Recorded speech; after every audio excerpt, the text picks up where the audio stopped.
And welcome to a brand new Five Heart Podcast live on a special night and with a very special guest. Holding down my anchor spot, bottom left corner. You know me, you see me every Thursday, now Sundays, Greg Mahachko. My wonderful co-host and friend here to my left, Minnie Hunt. And, hold on, there we go, Brady Bunch style. Our very special guest. You know him as, I was going to try to do a tie into the wonderful Five Heart Theater we had a couple of weeks ago, but all the wittiness left my brain. Just so honored to have Fred Sacco with us tonight. Fred, how are you, sir? Yay. Great. Happy to be here. Minnie, how are you? Well, there's another haboob going on.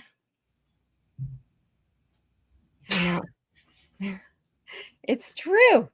It's scary. We just can't avoid the haboobs. That's what our former coach had a real big issue with. Yeah. Good Lord. There we go. Roger says Fred the Wig Sacco, but he has said never again will he put the wig on. Made his scalp too warm. Fred, you want to tell us the what the situation? What happened with that very special Five Heart Theater? I was sweating a lot because the wig was hot and sticky and itchy. I graduated to this is my office kind of. I had my background, but with the cutout shoulders, my shoulders literally disappeared in the background. So there are these just black holes in my body with the wig. That was the nightmare fuel. That was the worst. So I was like, okay, we're doing it live. And we went with this. And yeah, but anybody that didn't see it, it was just because you guys did the chat impersonation a few weeks or months back. And I said I could do a better Minnie than Minnie. So yeah. And then you guys actually held me to it, which I didn't think you would. So good for you. Yeah. You were missing your crown. You know, there were other things I was going to try. I have a lucha mask. I was going to put that on with the wig, but then I thought that would probably John ban me from everything ever. So I just muted it. Tony says, Fred, Minnie's talking about haboobs and you're not able to comment. It's disappointing. Well, it's okay, Tony. Use your imagination. It seems like we talk about boobs in general a lot on this show because remember, Greg, I pointed out that you had a boob light in your last home. Mm-hmm. And everybody misses that. So now we had to bring back the boob in some way with the haboobs. Free the haboobs. I mean, I guess I could always put a boob light down here, but I don't know if the ceiling's necessarily built for it. I think you ought to. Just for Five Heart. We'll see. That also costs money, you know. I don't even know if they sell boob lights anymore. Go to Home Depot sometime. I'm pretty sure they have give them quite away. A variety. They give them away for free now. Greg makes a whole evening out of it. Yeah. Sometimes when the boys are over at their mom's, I just go to Home Depot and look at the boob lights. And, you know, on occasion, I'll leave a single $1 behind on the shelf. You know, thanks for the memories. Oh, my goodness. Oh, wow. So it is Monday night, which is, you know, I guess we've got to explain to people who maybe have not looked at the Nebraska 2025 football calendar. They play Thursday. Nobody's going to watch a Five Heart podcast when Nebraska is playing. And, of course, they kick off at 8 o'clock. I would really hope not. So here we are, invading Monday Night Therapy time. Thank you, Minnie. So gracious of a host to really do one final farewell to the off season. Put our off season crowns, Minnie, now that's your cue, on the shelf, and get ready for football that matters again. Hey, I'm ready. All right. We are. Gosh, exactly. Tuesday, Wednesday, 3 nights away. 71 hours. Every minute. That's how calendars work. Fred. Thanks, Fred. All right. Hey, how come you guys didn't get me the memo to wear a black shirt tonight? I was going with my Amon Green jersey, but then I remembered I just recently bought this, and this is what all of the players and Rhule seem to be wearing. So we're that close to game day. I got to wear game day apparel. Yeah, that's And sharp. for me, I love that. I got to do laundry. So okay. Well, thanks for the memo, guys. In my defense, would you put on a black shirt, or would you? Of course I would have. No, of course I would have. I don't know that I've ever seen Minnie in black on the show, actually. All right. I think of it. I'm just don't get angry. I'm just saying. I feel like I have FOMO right now. I'll be back. Do you want? I was going to say. I knew she was going to.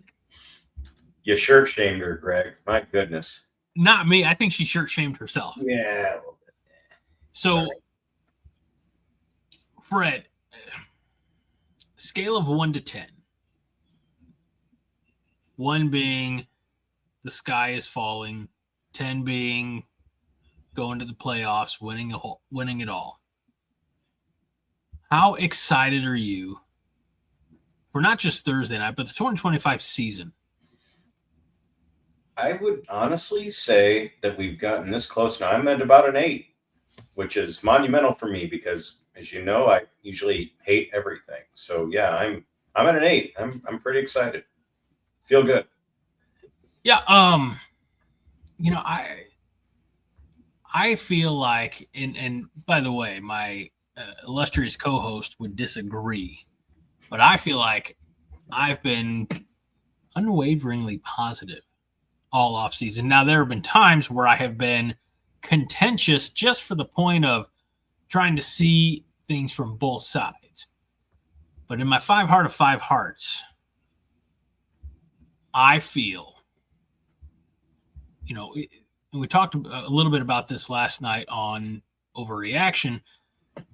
If you take away the traditional Matt Rhule third-year bump, and you just say, okay, what do we have from the coaching staff this year that we didn't have? Dana Holgerson. And realistically, I mean, we had John Butler, but in a different role. Phil Snow. And we have, it's escaping me now, the wide receivers coach who came from Kentucky. Nikhil Shorts, who, brought with him talent. Like he didn't just he didn't show up to Lincoln empty-handed. He brought someone that the rest of the team saw enough in Dane Key to vote him as a captain. So, and then Mike Ekeler, almost forgot that. So we have upgraded our coaching staff, and with that, I think we've upgraded our roster. I don't know how you can't go into 2025 thinking anything but joyful, unending optimism. I don't know that I'd go that far, but I would say like minus third-year bump. Just get that out. It's the changes made, new OC, new special teams. That right there is encouraging because special teams killed us. Many games killed us, and to make those improvements in real time, very quickly in the new climate we have, shows that he's not fooling around. So without the third-year bump magic, I would still feel pretty encouraged by the changes made and some of the players. Again, my biggest thing, and I'll run it into the ground, is the offensive line. It's supposedly better, but I need to actually see it. But other than that, it actually feels pretty good. One of the things, if I wait for a break to just pop back on, I was trying to be polite and let you guys talk and not interrupt. That's not your style. Staying on brand. I was. We were talking while she's interrupting again, Greg. Yeah. And I also heard that you're an 8, Fred. You're an 8. I am. When did this hike happen? Because last week you were more like a 4. I don't know. I've really thought about it, and I feel more confident in what the staff is doing. And, granted, I'll go heel on you guys in a second if we fall apart, but otherwise I feel pretty good, I feel good too. I have to say, I feel really good about, well, you guys already know that. And Greg, yeah, your optimism is so just contagious. It's infectious even, just like Elijah Pritchett. I don't know how to necessarily express it all the time. I feel like since you joined the show, Minnie, like when it was me and John got to be the angry one, and I got to be the level-headed, like upbeat one. Well, now I feel like I have to be the angry one and rant about Iowa and other things, and so I don't always get to exude the positivity that I feel on the inside. So, well, you can fill whatever role you want. We can role play again if you guys want. You guys can be the optimistic Husker fans, and I'll be the Debbie Downer. You want to try that? No. I didn't think so. I didn't think so. Well, the nays have it. I'm just curious to hear, and realistically, Greg, the overall win total. Oh, we'll get there. At the end of the show, we'll do our season prediction. Realistic. Yeah. If you say 12-0.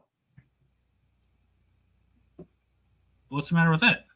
Because you can't say that every year, especially because what it does is it makes this year less valuable. I mean, I honestly think that it's part of my shtick. It's like it's what people come to expect. For instance, Aaron Keene said at the top of the show, yes, the famous prediction show, aka Greg says 11-0 show. Well, it's not going to be 11-0. I can tell you that much, Aaron. But why would I ever say, I think Nebraska's going to lose that game?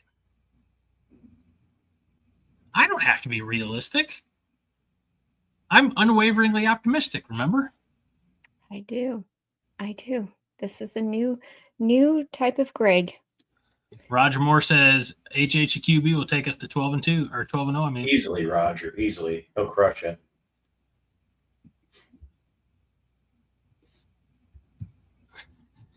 And James says 11-0 is Akron rained out again. Ooh, I hope not. No. And while there is a chance for rain on Thursday, it is in the morning. So if you're planning on going to the game, no, it is not. Is the group following you to Kansas City, Minnie? Yeah. No, I just looked, guys. I just looked at the weather forecast, and it says it's going to be that in the afternoon, like after 6 o'clock. 55% chance of rain. All right. Correction. Yeah, earlier in the day, I'm sorry, should be stopping by 5. So, might rain a little bit on your tailgates, but by kickoff, temperatures in the upper 60s and a little cloud cover, but the precipitation should stop by 8 o'clock. It's the Midwest. You never know what we're going to get. It's hard saying. It could happen later. I wouldn't be too concerned about it. It's early, Well, maybe wild weather during the game. As long as we don't have a rerun of 2018. Yeah, that'd be bad. Bad way to start the season. No fun at all. Pitt wants to know, Minnie. I have a question for you. How long has Dylan needed glasses? What? Well, since he didn't know how to slide, the appropriate depth of, 2 yards short. So no, we had him today. I saw it. Yeah, he had it looked like the church lady's glasses. It was very strange. And then he said they were for cosmetic reasons. He didn't need them. I don't know. This is what kids do. They like to walk around wearing those blue blocker glasses. Brasco says, Pitt, those are for fashion, not prescription. He did kind of look like Wild Thing, actually. Literally, they looked like nerd glasses. I thought there'd be tape in the middle. Yeah, that's the look, you guys. He's starting. Matt Sainer says it's called style, Fred. Like I would know anything about that. Look at me, for God's sakes. And Aaron wants to know, follow-up question. Will Dylan wear glasses on the field so he can finally see the open receiver? Ha ha ha ha. Rec specs. It's a common fact that men in general do not have as good of depth vision. Did you know that? I feel attacked. And they can't see as far on the sides. What is that called? Peripheral vision? Yeah. Did you know that? No. And most men are colorblind. Gee, good Lord. I'm here. I can see my... And most men are balding. I can see my TV, which is probably, it's not quite at 9 o'clock. It's probably, between 8 and 9. I can see my bar on the right side, which is 3 o'clock-ish. I think I got pretty wide range of vision. Shaming us, we don't have walleye vision, apparently. So, and female have fatter eyeballs. I didn't know that was a thing. I didn't either, but apparently it is in Minnie's world. So here we are. That's funny. Mr. Ostowski says, I can't judge depth at all. My periffs are on point, though. Okay, so he thinks. Man shaming now. Okay, could you break? Okay, well, I'm just saying, maybe he was struggling with that last season. Tony, our Minnesota fan, says Minnie's through trash and Greg. Now it's all men. Tony gets it. He gets it. Yeah. No one is safe. These are facts, people. I'm sorry. Where do you get this? I don't know the science behind that. Do you have links to back it up? They're just, just things that you pick up. God bless you. Yeah. Indeed, like Chuck Day said, who hurt you, Minnie? It's like nobody next she'll be on about how we're the Midwesterners are fat again and all that. Brad wants to know, Minnie, can you be more negative about men? I don't think so, Brad. Brad, I adore you. I adore most men. I'm just pointing out the obvious, the things that science has pointed out. Caleb says, I can see enough to know I'm attacked. And living in Omaha, David Matney, the official realtor of the 5 Heart podcast, says maybe it's because we have to deal with women. Yeah. Dang. I would love to see what you guys would be like if you only had to deal with each other. Happy? It'd be quiet. No, it would not be quiet. You guys would be walking around mad all the time. Well, I don't know. Mm-hmm. You need females to, I don't know, add a little. Cut the shoulder out of my shirt. I mean, what? Yeah. We'd be fine. No, you wouldn't. Trust me. Mr. Matney says we'd have peace. All right. Tony says Minnie makes friends with men by calling them fat and or bald. I don't know where all the women are in the chat. Where's Melissa? Melissa was here early on. Jeez, Melissa, help me out. Melissa disowned Minnie at this point with the whole eye shaming.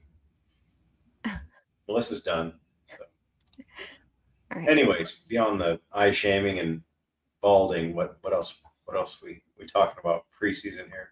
Well, Mark on X says the depth on the offensive and defensive lines is one of my reasons for optimism.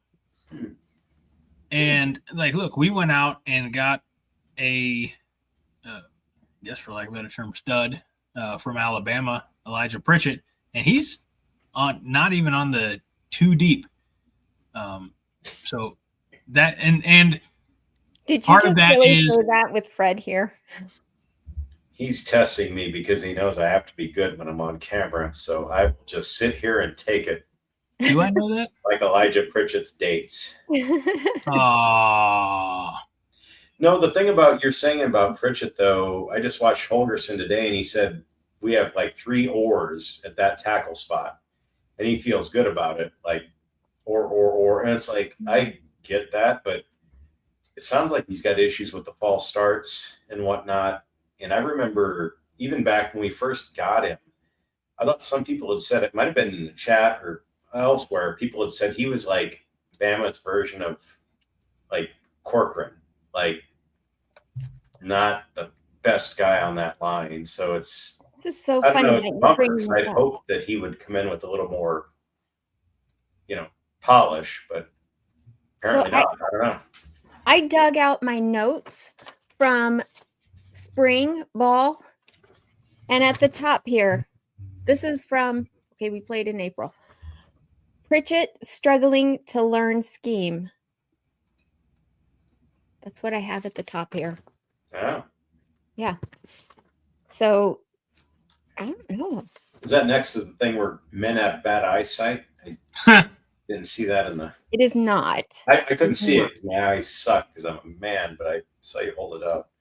No, it is not. But Okay. back in the spring, we were talking about the offensive line being Pritchett, Machachek, Evans, Spindler, and Kanak. And now it's Litovsky, Justin Evans, Spindler. Whoa, how come I just had to help me out? Litovsky, Justin Evans, Spindler, and Gunnar Gatula, and left tackle. Is it going to be Teddy Pratt? I thought Spindler. I thought Rocco was a tackle on the other side. He is. Okay. So it'll be Gatula on the other tackle then. Gatula and Spindler, right? What about Teddy? Is he even still alive? Like, yes, he is. So yes, he is. Problems. It's like, Jesus. You guys. Oh my gosh. Yes. So Teddy is going to start. I'm sure of it. We'll see. We have 5 minutes maybe, but yeah. Okay. Yeah, Teddy's listed or Kanak as the right tackle. Okay. It's an or situation. Rocco Spindler, right guard, with Grant Bricks as backup. Justin Evans starting at center with Sam Sledge as the number 2. Henry Litovsky, left guard with I'm gonna butcher this one. Jason Machachek. Machachek. Yeah. I got Mahachko, so I'm That's close to Mahachko. And then on left tackle is Gatula, Corcoran, or Pritchett. Oh. Real murderer's row there, ain't it? Good Lord. Wow. Well, there's other names. Like, I'm surprised that the kid from Scottsbluff hasn't, made a bigger name for himself. He's been in the program for a couple of years now. Brock Knudsen, this is only his second year. I don't think so. Yeah, it is. Well, at some point you have to, get better. This is he was just a freshman last season. He has to put on weight. This is how it works for offensive linemen. I'm just saying it's not the 80s and 90s where a guy didn't see the field till he was a junior. It's like kind of have to be able to produce a little quicker these days. Okay. Well, we have a Penn State sports talk in the chat. He says November 22nd will be hard on Dylan. Other than that, the season should be solid. We have strength of schedule. And November 22nd, remind me of what that is, Penn State sports talk. Seriously? I'm kidding. I'm hoping I get to go to that game. Praying. I think the 22nd is when Dylan's going to Raising Cane's and they're going to tell him his coupons don't work anymore. I think that's why it's going to be hard on him. No, it won't. He hired his own personal chef. Boyardee after. Machechek's dad playing at Shattern State was definitely before my time up there. So, just doing the math. If Machechek he's a sophomore, so let's put him at 20. Yeah. I was there. I was out of Shattern in 06. So he'd have been born in, again, by my rough estimations, in 05. Okay. Well, Greg, should we get on with predictions? Are we talking about Cincinnati first or predictions first? I mean, let's talk. I'm assuming we're all done talking about the off season, the preseason. Is there anything, Minnie, that because I don't think we talked about it last week because I don't think we knew about it. Did you want to say anything about this captains that were voted on by the team? No, not necessarily. I mean, did you laugh, Fred? I was expecting like this big build up, and Craig's like, "You want to talk about the captains?" Oh no. Like, okay. I mean, okay. I think it's interesting that he's a captain, and they're going to be wearing C's. They're going to have the C's on their jerseys. Yeah, so they were voted on by the team. Mm-hmm. They were. Let me repeat that. They were voted on by the team. Usually the way. So this is. I don't know. I'm the only one that threw me for a loop. The only one is Dane Key. Only because he hasn't been a Husker for very long. So I think that's really, he must be fantastic. Yeah, I think, by everyone else is, I mean, I guess, Sierra Wright's been, in the program over a year now. But everyone else is, a tried and true career-long Husker. And so I think, if anything else, it just shows that Dane Key showed up with a leader's mentality and proved himself in the offseason to earn this responsibility, this honor voted on by the teammates. He did say when they were doing interviews when he first came that this is the year that he wants to make count for his future. Everybody has goals to make it to the next level, but he really wants it to happen. It's interesting that all the defensive captains are all in the secondary. It just kind of caught my eye. Like, no D linemen, no linebackers, all secondary. So they're quiet up front. Pitt says that Key's not only a talented wide receiver, he's widely reported as a leader and good dude. And the key widely. Rostowski, yes, repeating something that I said similarly about when Dakeil Shorts came from Kentucky, Dane Key followed. So because of that, he's allowed to be a more veteran voice in the wide receiver room because he knows what this coach expects. He knows the terminology, all that other stuff. So, Fred, this is your buddy. Yeah, can't take him anywhere. Some will say he has the key to our success. Rough day, ladies and gentlemen. He's a good guy. He just not right in the head. That's probably why he's my friend. So I didn't see Joe Lalakis in the chat. Did you? He is. Okay. I created this very special thing. Can I change the subject really quick? Do we have a choice? I mean, you could say no. Don't act like we have a choice, Greg. We know what's happening. Just let it happen. It's like prison sex. Just let it go. You pointed out to me that there was one person in the chat that made the correct prediction for volleyball last week. Do you remember? Correct. And his name? Well, let me play this first. Now presenting the Holger Maniac champion, brother.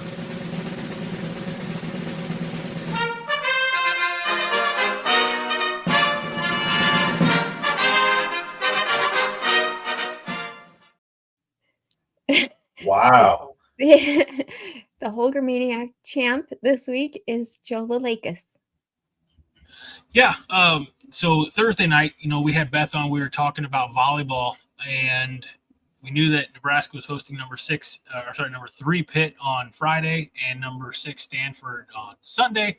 And Joe says, I'm just going to predict Nebraska is going to beat Pitt 3-1 and sweep Stanford. And some bitch, that is exactly what happened. Well done, Joe. Hopefully you're still around. We don't have a gift certificate or anything like that for you. We can't send you to your local Shoney's, but props. I thought that was you. Okay, Greg. Apparently, we had talked about this in the off season, and you sent me a reminder to make a trophy for the Holger Maniacs. And you sent it to me a couple weeks ago. Well, I finally did it, and then you mentioned that he had done this, and I thought, well, this is a perfect opportunity to create a trophy for the Holger Maniacs, and we can use it for whoever gets the scores right. So is this trophy like I don't know, you made it, so is it like I don't know, moist poised groin perhaps, or something else? No, it's a Holger Maniac champion trophy. I got like 3 championship belts in my basement. They're probably cooler than that, but No, they aren't. No, they aren't. Okay. Vince says your Blue Chew Winners package is in the mail. It's not. Discreet brown packaging. Not to get anybody's hopes or anything else up. Stephen Fromm says now we need to dominate Penn State both times and shut them up. I agree. Indeed. And Pitt says, hey, Greg, how about a Carlin/Holgerson split screen something? That could be a great bit. I'm assuming you mean George Carlin. I don't know any other Carlin. I don't understand, but that might be something. Yeah. Ooh. Black Shark prediction. James wants to know if the trophy is filled with cane sauce. No. I've said this before, and I'll say it again. Raising Cane is garbage. It is bland and unflavored chicken nonsense. And don't give me – look, if you can't stand on the strength of your tenders, then just don't bother having it. Don't go coming at me about the sauce. I don't care. Your chicken is flavorless. Do better, Raising Cane's. Dylan likes it. I mean, got like a whole nil endorsement for it, but. And Pitt, damn it, we talked about this last week. Pitt, Greg is so good at these graphics things, which again, that's not me. Credit where it's due. That's all Minnie. But he has a Maryland logo for his avatar. WTF is wrong with the world. Again, I'm not going to put all the college logos up that I did last week. Damn it, now you're getting me pissed off. I want to be calm and chill tonight. Save all my rage for if it's a worst-case scenario Thursday night. Need to save all my rage. Tonight's about happiness and positivity and optimism. So, Pitt, I'm deducting you 5 points. Okay. Don, assuming you're talking about football captains, 6. Once again, here they are. Sierra Wright, Marquise Buford Jr., Dane Key, Deshaun Singleton, Dylan Rioli, and Henry Lutoski. Oh, it's Dylan Ravioli. Dylan Raviola. Yeah, because Minnie talks Italian sometimes. And Hey, yo. Let's see. And Joe says, as to his black shirt prediction. Oh, black short prediction.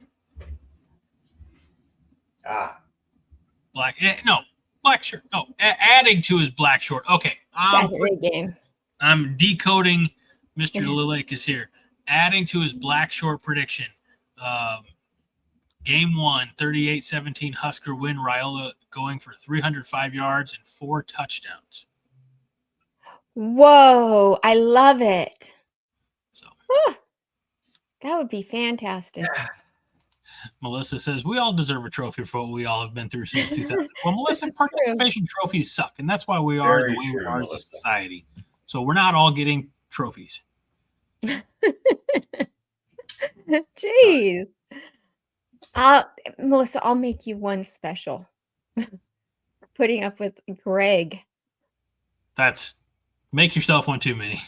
Trust me, I have plenty. Plenty I make myself every night. This one is dedicated to that night that Greg said that I was his nemesis. Yeah, she keeps her receipts like, yeah, this is horrible. Yep. Yeah, don't ever get in an argument with Minnie. You'll lose. Yeah. Yeah, I would just tune it out. Like, it'll stop eventually. Thank you, Mike. Kane sucks. Well, Greg, okay, so we did talk about the captains. Now can we talk about Cincinnati? Or should we wait till after? Cincinnati and their beautiful quarterback.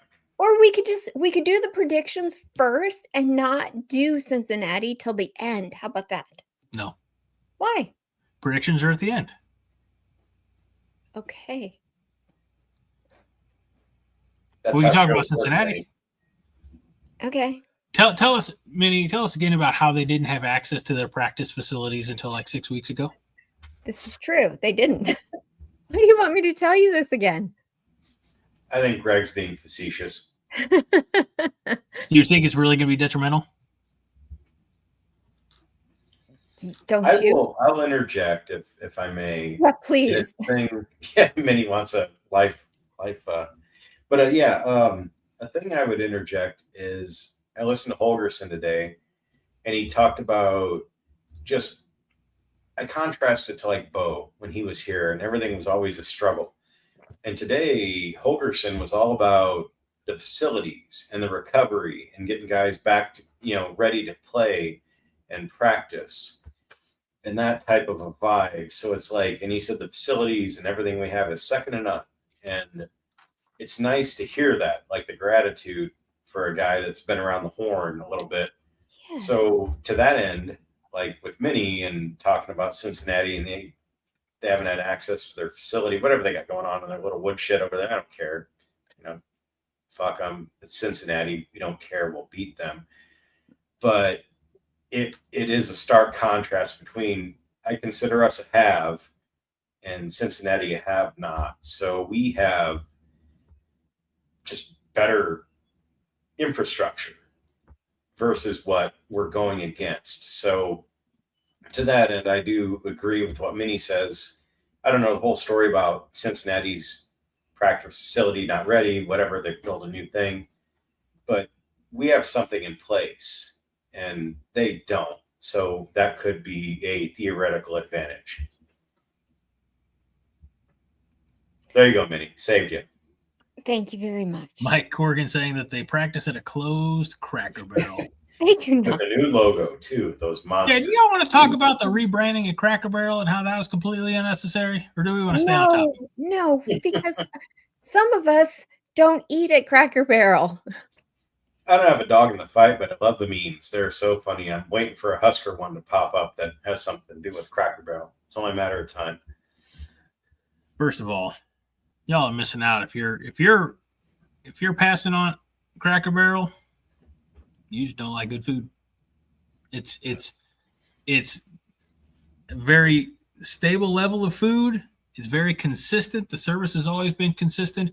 That's why Cracker Barrels are so great. Yeah. Okay. Roger Moore, he knows Cracker Barrel talk. It's time. Do they still have that game at Cracker Barrel? The peg game where you Yes. They have that still? Yes. Oh James my Boardman God. says they were confused by said triangle peg game. And Pitt says Cracker Barrel is the bomb. Okay. And What do you guys get at I- Cracker Barrel? I mean, honestly, I have no idea what I would even order. I used to get the wild Maine blueberry pancakes. Oh my God. but they stopped that. So I got more of like a, almost like grandma sampler or something. It's got like 2 pancakes, a little scrambled eggs, some bacon, coffee. Grandma sampler sounds like, never mind. I'll just leave it alone. I've only been there. It's a family restaurant, Fred. Yeah, I've only been there once in the 90s. I barely remember it. I don't do chain restaurants. I don't have a dog in the fight. I just think it's enjoyable, the level of angst that it has caused. But I agree with Nebraska. Strong Cracker Barrel's upper management is a shit show. What happened? I missed the whole sounds thing. like it. It's Cracker Barrel. First of all, I love the fact that we're actually sidebarring into this topic. I can't believe I didn't Teens got a bingo card a few weeks ago. I did not have Cracker Barrel on my bingo card for tonight. It's Cracker Barrel, restaurant and country store. So they have a cool gift shop that has like vintage candy, glass bottle sodas, toys, sweatshirts, and they're regionally located. So here, unfortunately, we get like Illinois stuff, but I'm sure if you're in a Cracker Barrel in Lincoln or around Lincoln, you'll probably see a Nebraska sweatshirt, Christmas ornaments, seasonal stuff like that. If it's Halloween, it's Halloween, whatever. And then you get like candy that you would never be able to get, when I would never be able to get as a kid, and I can get it now. But then, you go in, and I remember I took my oldest last winter. They had a nice fire in the fireplace. Like, I mean, it was like real down home, and the food just good, simple. I say country food, it's, I think Joe said biscuits and gravy, just, country fried steak. That's what they said. So it's a lot of fried food. Yeah, but no, those baked apples or fried apples pit there are the bomb. Egg, sausage, cakes, grits, bacon, and cinnamon apples. Okay. Well, and so what did they do? We'll let Nebraska Strong explain here. Cracker Barrel lost $100 million in value because their CEO decided to remodel all of their restaurants and rebrand their logo. Cracker Barrel fans hate the remodel and the new logo. So the old Cracker Barrel logo used to be, I don't know, kind of a rounded off diamond shape. It had an older gentleman who, by the way, was, I think, one of the founding, fathers or something like that of the chain. And, they used to be famous for having like rocking chairs out front that you could sit in and wait to go inside. Yeah. And they just changed it all, updated, modernized it, took all the old school stuff off of the walls. And like you go to Cracker Barrel, there's a certain expectation that, hey, I'm almost stepping back in time. And people who go barely even different. Uncle Hershey at it right now. It's barely different. So my favorite meme was Cracker Darrell, and they had Dimebag Darrell from Pantera playing a guitar off of the barrel, and that was my favorite. I'm here for the memes. I don't care about any of it. They're trying 8 million places in Omaha that are better than that, and I'll go to them before I go to Cracker Barrel. Maybe they're trying to attract a younger crowd, okay? Or maybe they got slapped with an ageism lawsuit because that's an old dude sitting in the chair. I'm not going to go back to like stick to the format, but it's like we're talking ageism at Cracker Barrel. It's probably time to go to something that has something to do with Husker football. Please. It says, so is the prediction that Cracker Barrel loses to the SEC? Very possible. Thank you, Roger Moore. I would be a good president. I'd be benevolent. Malevolent, you said? Probably both. A little bit. Okay. Well, my dear old Nebraska brew, by the way. How is that from Zipline Brewing? It's nice. Just basic beer. It's a beer. Can I see the can? Why is it funny? Can you? Why is it funny? My can. There you go. Oh my gosh, you guys are 12. That's what you get for having me and Greg on the same show. You open this clan, my friend.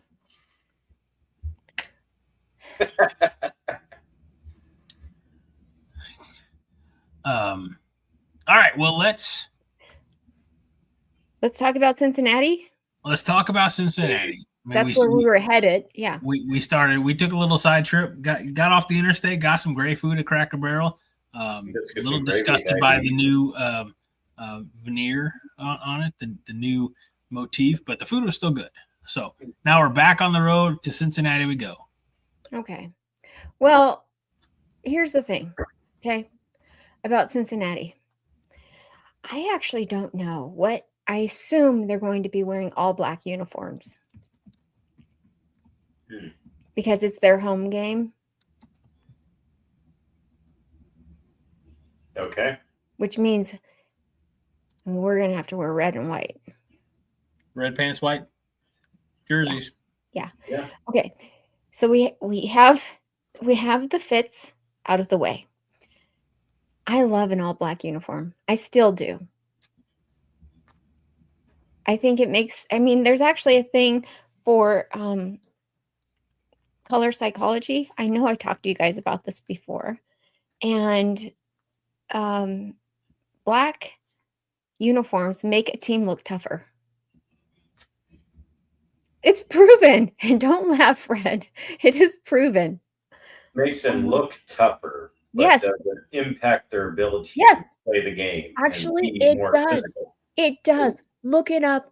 Greggle it if you need to. It does. It does. Well, like we said a week ago when we talked about the Huskers wearing our all black uniforms, if you have to do that to amp up your team, it's like saying I'm tough. When you say you're tough, it doesn't mean that you're tough.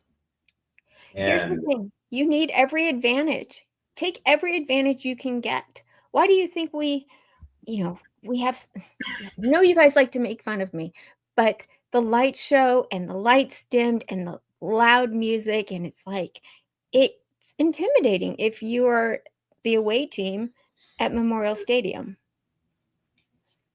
To an extent, but if you play real football like Nebraska did in the 80s and 90s, lights and different colored jerseys are not going to impact what you do. You're out there to do a job and beat the team in front of you. It doesn't matter what they're wearing or what they're doing. So it's like, to me, it's lip service. It's foul bravado. It's nothing. So they can wear the black uniforms when they play us. That's fine. They'll lose by 30, They are going to lose. I agree with you there. But, okay, so it's Scott Satterfield's third year at Cincinnati. And I just remembered last year we had a kickoff against another Scott, the UTEP coach. What is so funny? James's comment. Oh my God. Oh my gosh. Oh my gosh. This is too much information, James. I was hoping she'd read it out loud, James. I'm sorry. No, I can't do that. You'll get her eventually. It'll happen. So, okay. So they got in some good wide receiver transfers. They also had that Don Corleone, who is definitely going to the NFL. The defensive lineman. I've talked about him before. I don't think his name's Don Corleone. I think you're confusing that with the movie The Godfather. That's what we call him. That's his nickname. But you are greggling it. I know you are. That's what Minnie calls him. That's okay. Holgerson talked about him. He said that guy gave them fits wherever he was coaching at the time a couple of years ago. He's tough, but Holgerson said we're looking forward to the challenge of playing that guy. Dante Corleone. There you go. Who's nicknamed the Godfather. Well, that's yeah. He's the real deal. He's definitely going to the NFL. He has a 92 rating in EA Sports College Football 26. Oh, yeah, he does. Which is higher than any Husker. Yeah. I mean, he's a great player. Sometimes Dylan? He's 6'1", 335 pounds. So he's short and fat, and we can wear him out. Okay. That's what I'm thinking. No, he's muscle. He's all muscle. No. Yes, he is.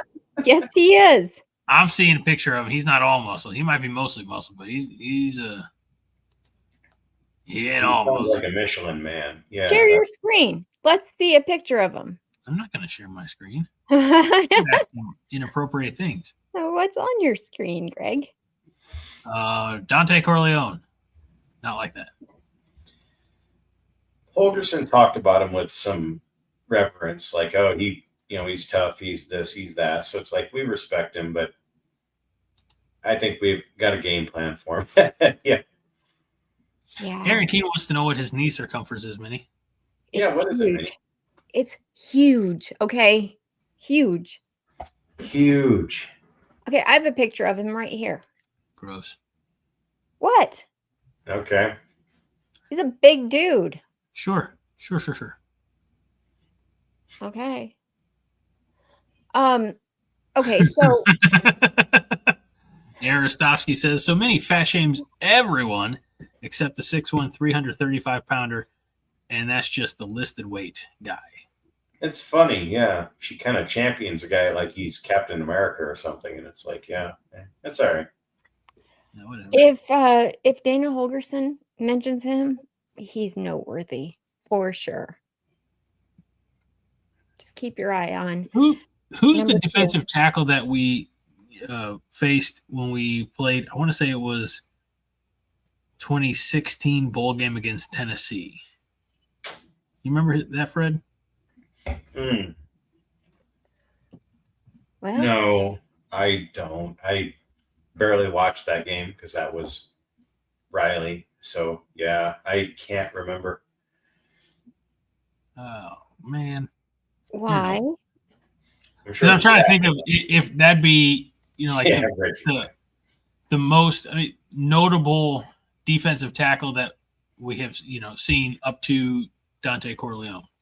Look who's here to see you, Greg. I don't know who's here to see. It's your bromance. Hi, Orson. I don't know why she's referring to you as my bromance. I have only one bromance still, and his name is Nate Swift. So. And Haas. Well, bromance. Yes. Oh, it's a bromance for Haas. It's the brotherhood for Haas. Okay. Mike Corgan, Ron Simmons, yes. Look at he tells you. Orson says, "You're my boy." Thanks. I love it. This is gonna piss me off if I can't find. All right. Well, can we move on? Sure. I don't even know where you were going. Please. Okay. So on offense, they have a returning tight end who is fantastic. Between him and the quarterback, Brandon Sorsby, the tight end, Joe Royer. Oh my gosh. They do have a pretty decent offense. So just so you know, it's not like they're not going to score. I mean, I think we're only at 6.5 right now over there. Yeah, last I saw. What's their quarterback's name? Sorsby? Yes. Sounds like something Elijah Pritchett would get into. Oh my goodness. But he's a beautiful man, and Minnie thinks actually Brandon Sorsby is more attractive than Dylan, which is just, it hurts my heart, my 5 heart, that she's so enamored with this other quarterback for the Bearcats. It's hurtful. It's like a real betrayal. It's not hurtful. I told you. Benedict If the quarterback thing doesn't work out for him, he could model. That's all I said. That's it. All right. So let's put all Dylan could be a plus size hand model, I believe. So that would be something. Let's put all the instances where Minnie has favored someone or some other school over than Nebraska. So Brendan Sorsby. No, I did not. Oh, he's so handsome. Is on record for saying that she wants Illinois to win it all. Mm-hmm. No, I am not on record. That was a private conversation that you used my words against me. I used your words. And she likes Yeah, but PJ you turned Fleck that. all of a sudden, which is just very uncomfortable. It's like, High Mountain Guy says, "Oh shit, shots fired." Minnie's breaking up with DR. I like this High Mountain Guy, whoever he is. That's great. Aaron says, "Bert, Kirk Ferentz, PJ, yeah, a lot of minutes." I mean, come on. I just can't, guys. Just let's just stay on topic. Minnie's like hold he on. hopped over that wall in the ocean and swam to freedom. So I do want to address this by Nebraska Strong. We did have to face Chase Young from Ohio State in 17, 18, and 19, but I believe he was more of a rush end where the guy I'm thinking of who is, the same position as Dante Corleone is tackle, interior defensive lineman. So yeah, I forgot about Chase Young. I don't even know if he's still playing in the NFL. Yeah, not sure. Okay, well, so typically, I mean, Scott Satterfield has had a mess over there at Cincinnati, and he's just slowly building that roster. He's also getting the school to pour money into the team so that they can afford a better roster and have really, I mean, their practice facility now is amazing. It looks as good as Nebraska's. But again, they only started having practice there about 6 weeks ago. I can't help it. That just blows my mind. Aaron says, next 5-part theater, Traitorous Whispers, starring Minnie. It's a George Michael song, isn't it? That's Careless Whispers. Oh, that's what Minnie hears when she sees Dylan trundle out onto the field. Yeah, that's right. And King Wick says, some of y'all need to learn how to respect women. Yes. Thank you, King Wick. Nope.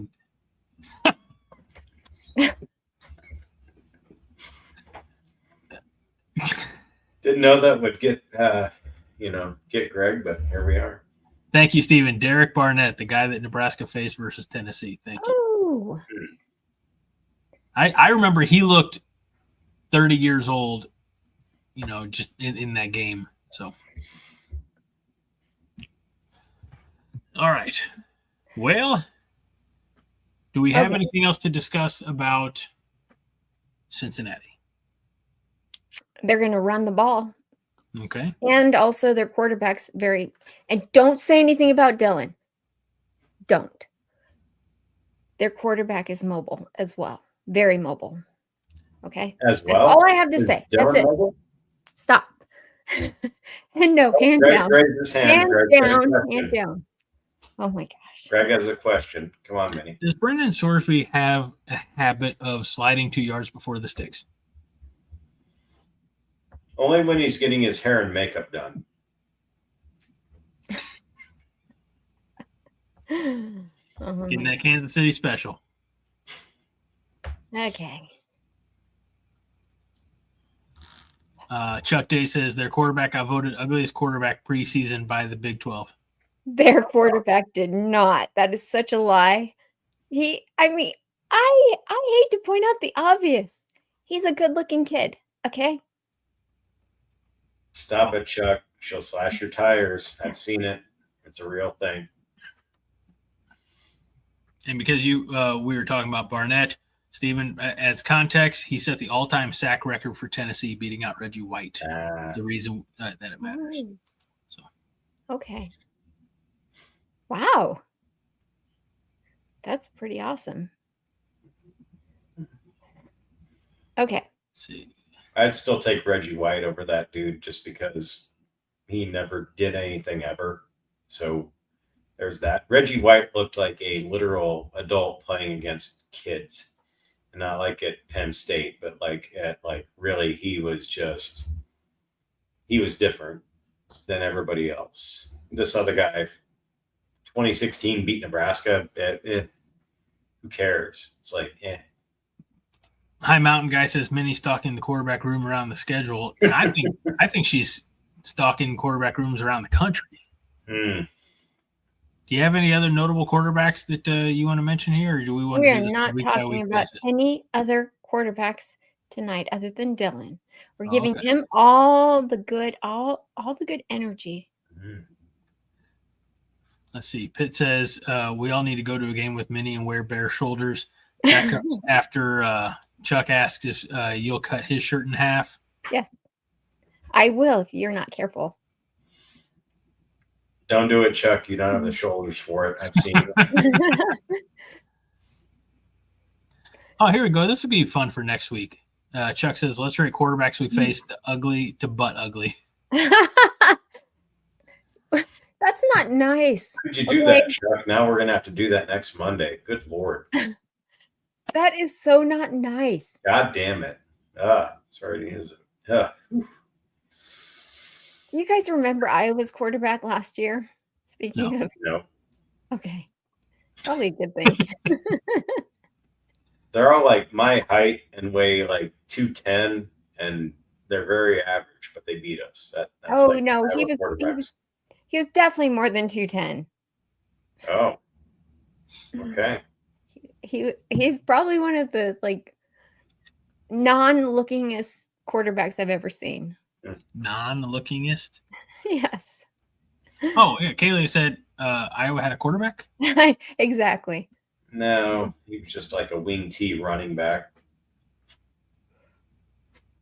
Let's see. Okay. No, you missed the beginning of the show, Pitt. Pitt says, considering Minnie's extensive fashion and design experience, why does her wardrobe never change? It does. She was wearing a red shirt with no shoulders at the beginning of the show. Now it's a black shirt with no shoulders. Yeah. Yeah. Obviously, it's so different. All right. We are going to star that one. Actually, let's go ahead and Drake with the question here. Apart from Cincinnati, who's another potential team on the schedule that many underestimate? Now, that being said, don't give a prediction for it, but when you think about our schedule, it's because somebody else made the comment here. I'm going to see if I can grab it real quick. Yes, Mr. Matney says, I honestly think we're overlooking Cincinnati. How many times have we won the offseason only to get our hopes dashed? So this one and Drake's, I think, go hand in hand. So okay. What's another team, what's another game on the schedule that we are potentially underestimating? I mean, the only one I can think of is the college football playoff. Okay. Wow. I'll just interject. The only one I could think of looking at the schedule would be Northwestern, just because they're trash, but they do the rock fight thing, and that's when we'll win. But it's like, oh gosh, you just never know. Oh, you know, they have nothing up there. Those poor people. They're not poor. They're wealthy. Those wealthy people that cannot play football. I'm going to borrow a phrase or a title that Haas and Jake threw around last night when talking about Iowa. Poverty program. Yeah. You know, they're spending money. They're putting a new stadium out by the lake, something, you know, whatever. But they're hot garbage. I mean, they are. Yeah. I mean, if the big takeaway that we have is they fired a guy who, you know, after an investigation had no knowledge of all the shenanigans that were happening up there. Whether or not that's true, we can only go by what the investigation concluded. So he wins a big settlement. There's more money out of the athletic department's pocket, or I'm sure there's insurance for lawsuits and such. But what I'm saying is garbage poverty program. Northwestern. I hate them. Okay.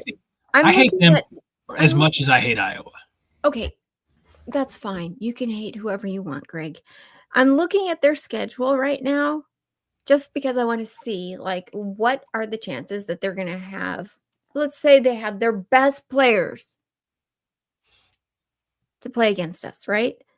What are the chances they're going to have their best players after playing Oregon, UCLA, Penn State, And finally, us.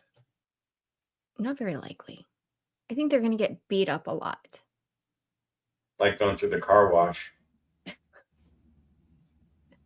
Exactly. So back to the question. Tony says UCLA? Question mark. Kaylee says Michigan State. Nope. Michael, Nope. with a good assessment here, we can overlook Cincy as long as the team does not. Vince has a trio: Michigan State, Minnesota, and UCLA. I was thinking more about Minnesota. And that's not just because Tony's here and Tony agrees with me, more and more these days. But I don't like Minnesota. I don't like losing to Minnesota. It seems to happen a lot, and I'm not happy about it. So I think that if we're not ready for that one, because that's coming in between, a couple of games again that we should win, Maryland and Northwestern. So middle of October, weird things happen in the Big Ten, and it's at Minnesota. So I could see that being a bit of a sleeper game. High Mountain Guy says Minnesota, Northwestern, USC, and win the first one in both Michigan schools. So again, I don't know. We're looking. I don't think anybody's underestimating USC, particularly, but James says Maryland, a lot of talent, shitty coaches, a half-empty stadium, and it might be an 11 o'clock kickoff. I know we touched on that a little bit, last night.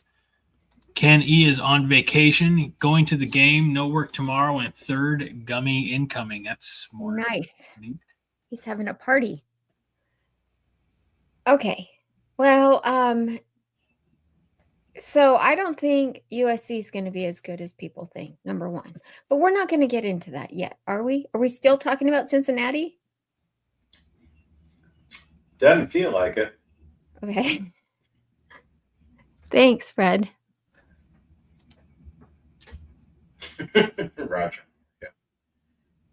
I'm just catching up on all the. See, when I have to hit pause on some of the comments, and I gotta scroll down to all the new comments. So you know what, Greg? It would be really wonderful. I can do this too. Yeah, well, but you haven't been, so I can. I think you just like to be in charge. It's true. Okay, well, I say that we move on to predictions. You guys want to start off predictions? You can put them in the comments so Greg doesn't ever catch up. No, hold on. Time out. What? Orson says, is Dylan supposed to play better this year? Minnie, we'll let you feel that one. Right now? Yeah. Yes. No, next week. Yes, he is. Orson, Green grass. where have you been all off season? Not a Nebraska fan, but Notre Dame was in the same place a few years ago and bouncing back. I think just a matter of time before Nebraska makes it back to top 10. Okay, so we have a couple of non-Nebraska fans. I guess we should fill them in on our team. Here's the thing, guys. Okay. We need to do the like Stanley and the Marvel approach. Got to treat every comic like it's somebody's first comic. Okay. Treat every podcast like somebody's tuning in for the first time. They have no idea who we are, no idea about Nebraska. Okay. Ready, all right. So here's how Nebraska shapes up for this season, okay? We have Matt Rhule in his third year as head coach. He has brought in an offensive coordinator who typically has high-scoring games. He's fantastic at just offense, Dana Holgerson. We also have a defensive coordinator, John Butler, who came from the NFL. However, he was with us all last season as our DB's coach. So he knows the defense that we were running last season, as well as now we have Phil Snow, who is our assistant head coach, who is a defensive genius. He's been in football for like 50 million years, as well as we have Mike Ekeler as the special teams coach, who had the #1 special teams in all the country last season. He's returned back to Nebraska to coach our special teams and basically overhaul it. Do you guys want to like fill in what I'm No, missing? there's You want to go honestly- with the players? There's nothing else that we can add to it. Okay. Stephen Well- Fromm needs to get his eyes checked, though. He thought for a second Fred was holding a lamb. Oh, that's Uh, hey, is that Willie? Tater. This is Tater, the other That's one. Tater. Making his on-screen debut. Yeah, Minnie took us through the Martha Wayne's pearls going into the sewer after the Waynes got shot in the alley. That's a reference she's not going to get, but Yeah, I know. I don't get, but that doesn't sound good. It's okay. Lots of puppy love here. He's a little, I don't know, he's a little lethargic. He's ready to call it a night.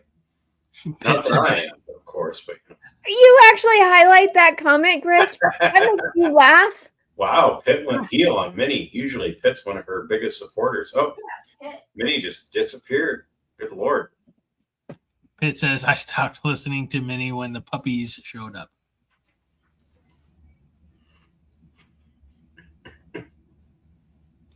Chuck's not wearing hockey pads, so I guess we're not going to hurt him. Good.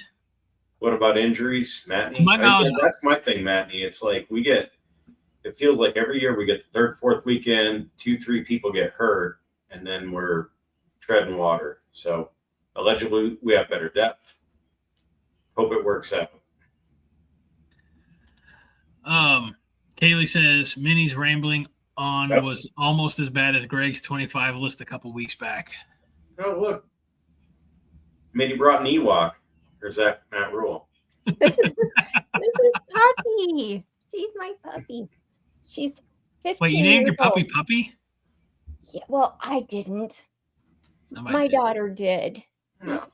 She's 15 years old. She's so cute. Here, I'm gonna do what everybody wants me to do and leave so that you can see the dogs better.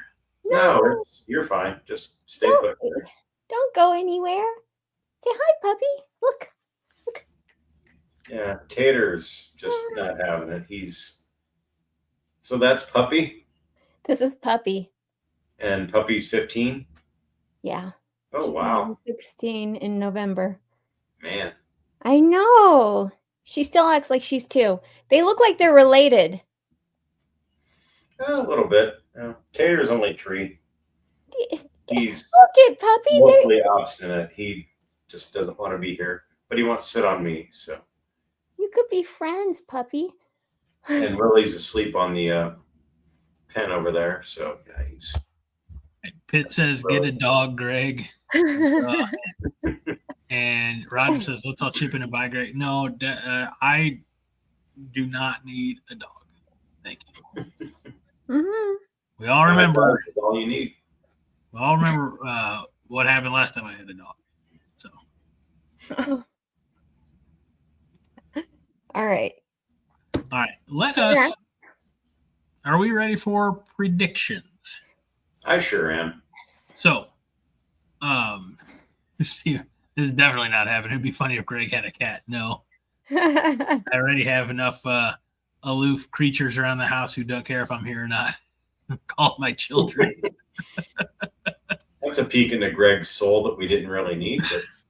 But don't cry, Greg. You got us. It's okay. So, Haas and Jake last night gave scores with their wins. You guys don't have to. I always only do scores the week of the game, with the exception they made me give a Oh, I Michigan one. didn't know that. So, I've been working so hard on scores all day. well, you I can. didn't know- No, That's fine. I'd rather wait because I'd rather. Yeah, no, okay. Thank you for telling me now. Christopher Foote says, I hope Cincinnati cleans Nebraska's clock. To which Hi- Husker Chuck replied, we have a wait. very dusty clock. I want to say hi to Christopher Foote because he is from the Voice of College Football. It's good to see you. Well, He's a BYU fan, right? Did I get that right, Christopher? so he's Mormon? No, I'm pretty sure you have to be Mormon to be a BYU fan. I don't think so, I actually. don't think so. No. All right. So first, can we leave the first game to the last, please? Yes. At least do yes. that. Okay. Thank you. Somebody needs to start I guess I'll do it. All right, now's the time. If you did it earlier, I probably missed it. So if you have a prediction for this Thursday's game, put it in the chat now, and I'll star it and get it through to the we'll get around to the prediction. So now Minnie's going to carry David into the screen. She's probably going to go one of the other dogs, maybe. Yep, there you go. Let's see. Well, Fred, let's start with week 2. And that is going to be Nebraska hosting Akron. Do you have a prediction? Here's another. Akron, yeah. Oh, my. Bert Bielema. Look at that. This is trouble. My gosh. He's 50 pounds. Say it looks like a metric ton. Us versus Akron, honestly, I'd be like, I'm thinking that's like the 45-10 game right there. Did we jump over Cincinnati scores, or we just kind of like? We're doing them last. Yeah. Oh, okay, cool. Yeah. You said it was 45-10? Yeah. Ooh, that's so close to mine. All right, what do you have for the Akron game, Minnie? 48-6. All right. Ooh. You know, they're on probation, academic probation. So it doesn't even matter if they win anything. Because they're all just a bunch of losers. Losers. Well, they just can't meet the standard. Because they're losers. Okay. The standard, academic standard. Because they're losers. Okay, Greg. I got to fix my spreadsheet now. Sorry. Okay. All right. And as stated before, I'm not giving scores, but I do have Nebraska beating Akron on the 6th of September.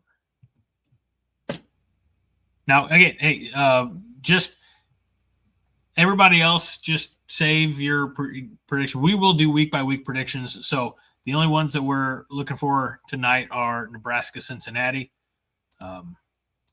Y'all can keep your own spreadsheets at home for the Cincinnati or for anything beyond. I'm only keeping the master spreadsheet. Shut up, Fred. All right. Then we have. Make sure I'm not. All right. I think I got them all. Okay. Oh, Fred left. How about Houston Christian coming to town on September 13th? Minnie, do you have that being a Nebraska win, Nebraska loss? I do. I obviously have it being a Nebraska win. I actually think that we're going to take it pretty easy on them because we want to keep them as friends. We use their field for our satellite camps. So I'm not going to give a score prediction on that one. All right. Fred disappeared again. Where'd he go? I don't know. I'm going to say that Nebraska will win against Houston Christian. And how about September 20th, Minnie? It's a game. I know it's a date that you have circled on your big red calendar. Wait, hold on. Fred. Yes. Nebraska versus Houston Christian. Who wins? Oh, it's us. It's like we'll take the foot off the gas. It'll be another like 45-6 type of thing. Just maybe no, you know what? Maybe 49-13, and they score a little bit late because we have backups in. I think he has an eye on my scores here. He's peeking. Well, let's move on then to Michigan. Okay. Minnie, how do you see this one going? I do believe that Michigan is going to get roughed up at Oklahoma the week before, and the fact that they don't have their head coach is all the better for us. And the fact that he chose to not be at that game when he could have chose other games. I know everybody says this because was Oklahoma was his alma mater. It just really kind of puts a bad taste in my mouth, and I hope it does for all Husker football players. So, yeah, win.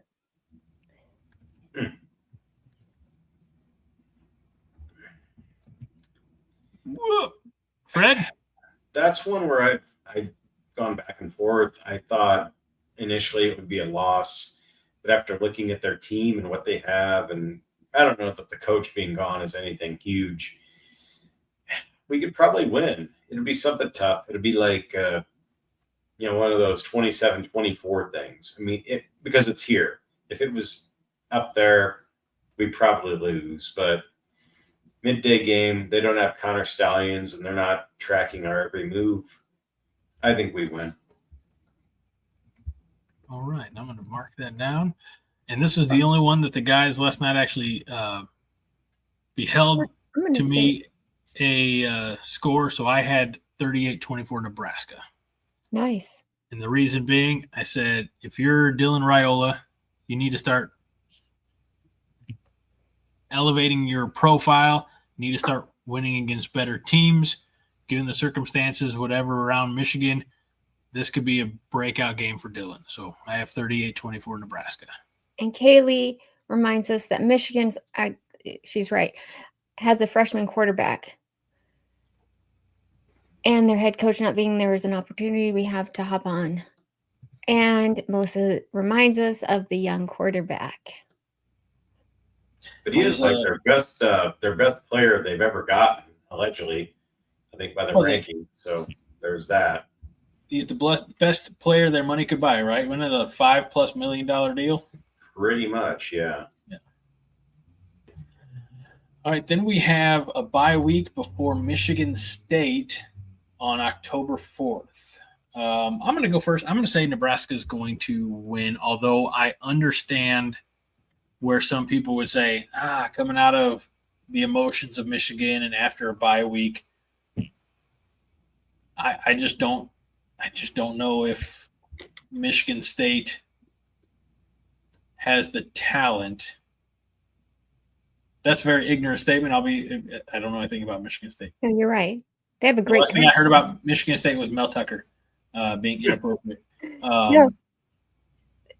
So I don't know. I think Nebraska can continue its hot start.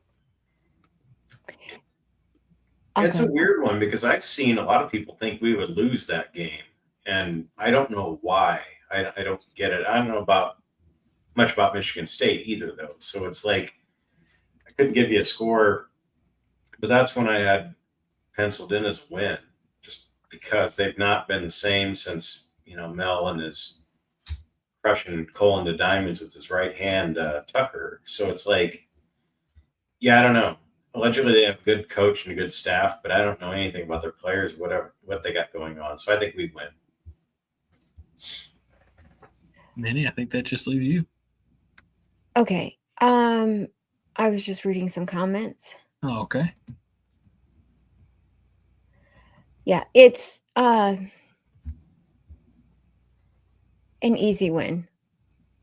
Easy win. I actually, in the off season, I got to talk with one of the journalists from Locked On Michigan State, and he's like, everything's kind of questionable with us. And I made it sound like things are questionable with us too, but they're not. Okay.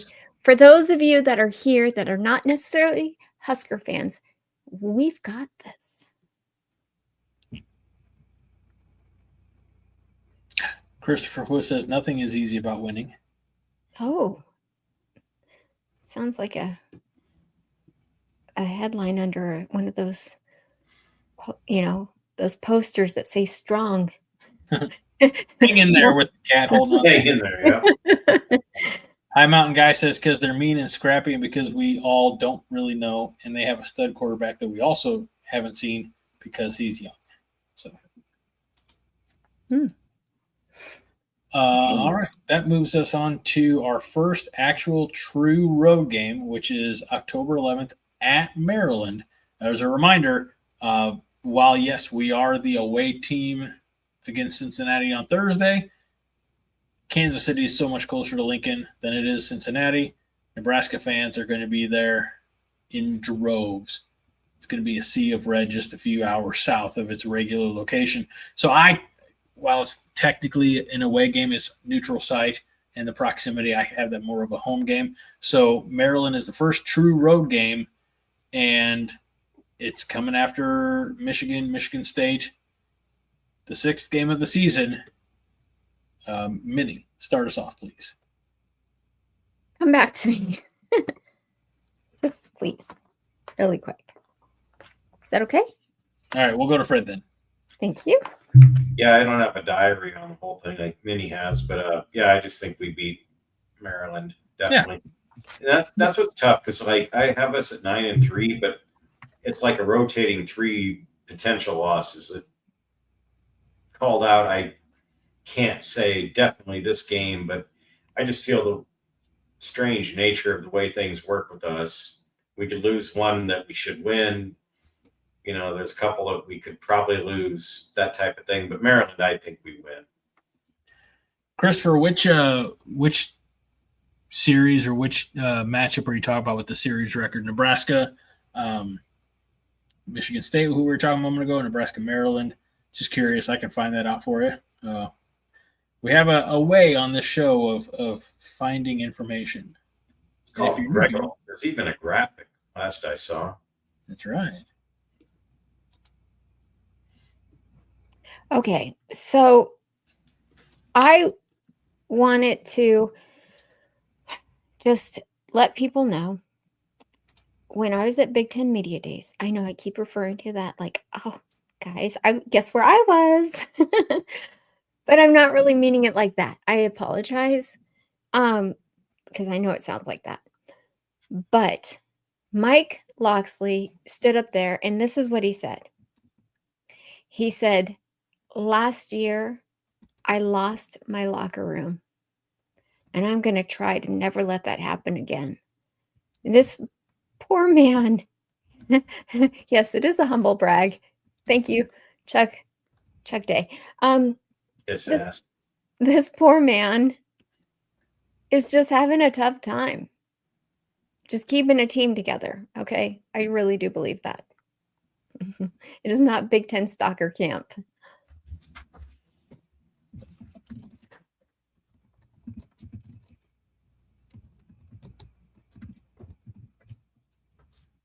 Well, so you feel bad? Win.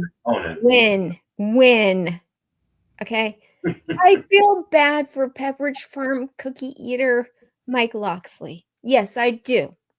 But I think we're going to beat them. Okay. All right. Christopher Foote, I have a little bit of information here for you. This is from Winsipedia. And Nebraska has 9 wins to Michigan State's 4. The first one is back in 1912, I believe. The most recent most recent game in 2023.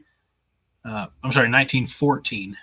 So Nebraska won 7 in a row from 1914 to 2012. Nebraska's largest margin of victory was 55-14 back in 1996. That comes as probably no surprise. Michigan State's largest margin of victory is 41-28, and that was in 2013. So Nebraska does have the overall. We had 13 matchups between the two schools, and when you think that Nebraska has been in the conference as long as they have, that they should have met up more frequently than they have. But only 8 meetings. I'm doing my math right. Only 8 meetings in 13 years? I guess 12 years. So since this will be year 13. Mm-hmm. Okay. All right. So, Minnie, while I was looking that up, you did say Nebraska would win over Maryland? I did. Okay. How about this one? Tony, our Minnesota fan's going to be on the edge of his seat. Hey, Tony, you paid for the whole seat. Don't just sit on the edge. On October 17th, in Nebraska at Minnesota. Fred, let's start with you. This is one of the ones where I feel like it could go. This could be one that slips away. But by the numbers for what they have, sorry, Tony, but I think we win. Probably ugly. Rock fight ugly, like, 28-24 type of thing, just chugging around. But we should beat Minnesota. I don't even know what they have. I know we have a resident Flecky who knows all about Minnesota. Oh, yeah. Yeah. Okay. Minnie loves PJ, Jada Pinkett Smith Fleck. So, yeah. I knew you were going to bring that up. You guys. Kaylee says, let's hear some of the PJ fandom.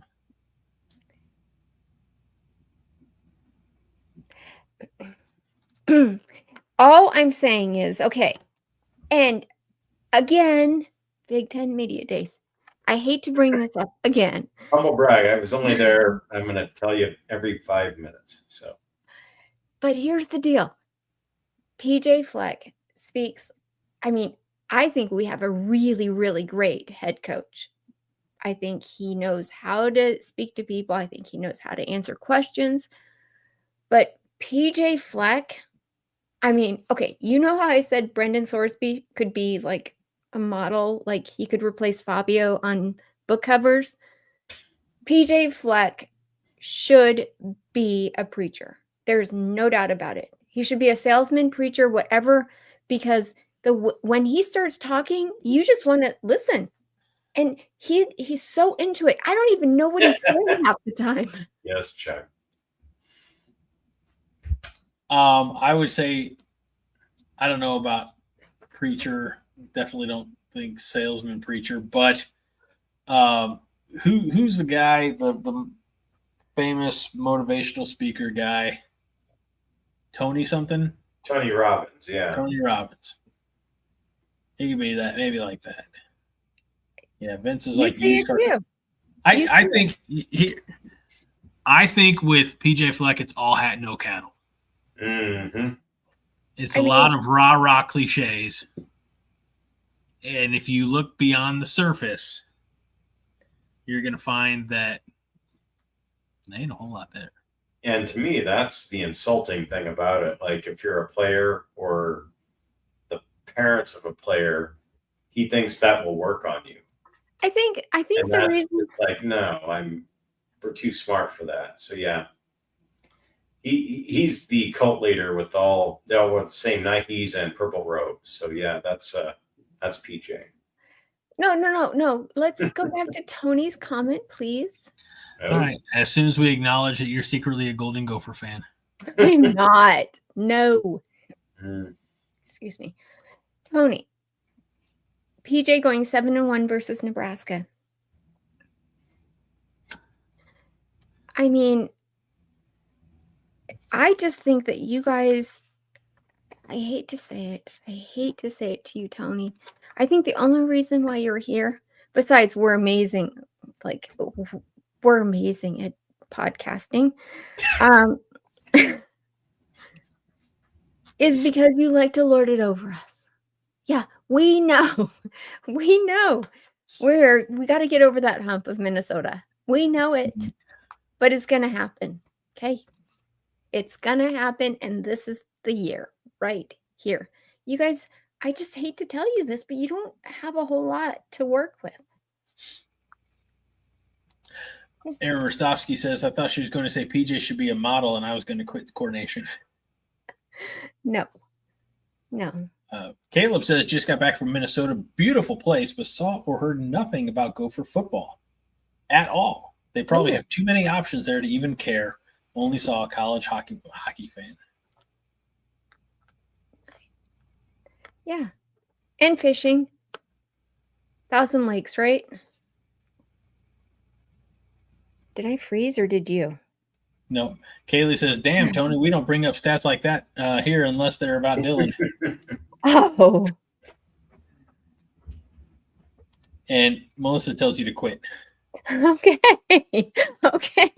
And Gosh. TSD made it. Awesome. Good to see you, TSD. What is PJ's circumference? Many might know. I don't. God, I can't believe you even asked the question. Do what? What was the question? Don't ask. Don't ask. Trust me. Trust me. Okay. You didn't hear it the first time. Let's move on. All right. Then we have. Oh, did you even give your prediction though, Minnie? For Nebraska, Minnesota? Win Nebraska. Yeah. Nebraska's going to go up there and start riding the ship in that series. Yeah. We're going to freaking take that oar and row our own boat. Tony, let me ask you this. Would you rather row the boat or motorboat, buddy? Oof. Thought Minnie was going to go the rock on us there for a second. Take that or shine it up real nice, turn it sideways. But she didn't. Take it straight up. I don't think she knows who the Rock is. No. She thinks he fights Bane and on a sitcom. So yeah. Michael Hassman says no Sims a quarterback to gift Minnesota a win this year. That too. Poor Jeff Sims. I feel bad for him. I don't. What? Okay, I know. Up next, the last game of the month of October. It is the 25th. It is. Oh, by the way, that Minnesota game. It's on a Friday night. So we have. I guess we have a bye week. But, no, we don't have a bye week. Never mind. So it's a short week ahead of it, and then an extra day before Northwestern on the 25th. I have this one as a win. Again, their poverty program, Minnie.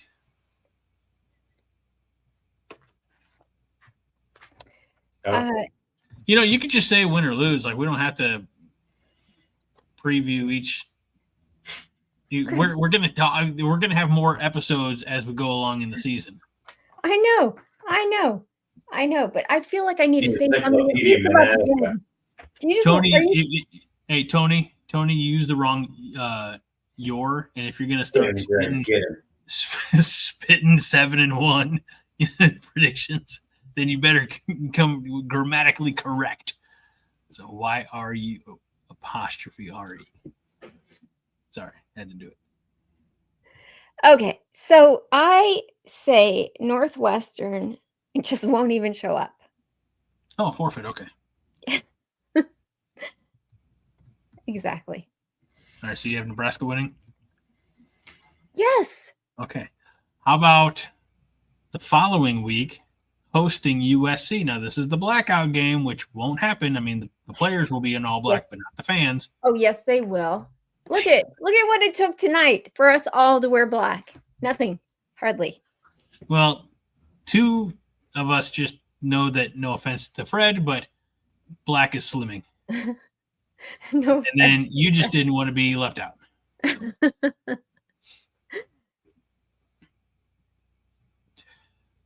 I say Nebraska versus USC.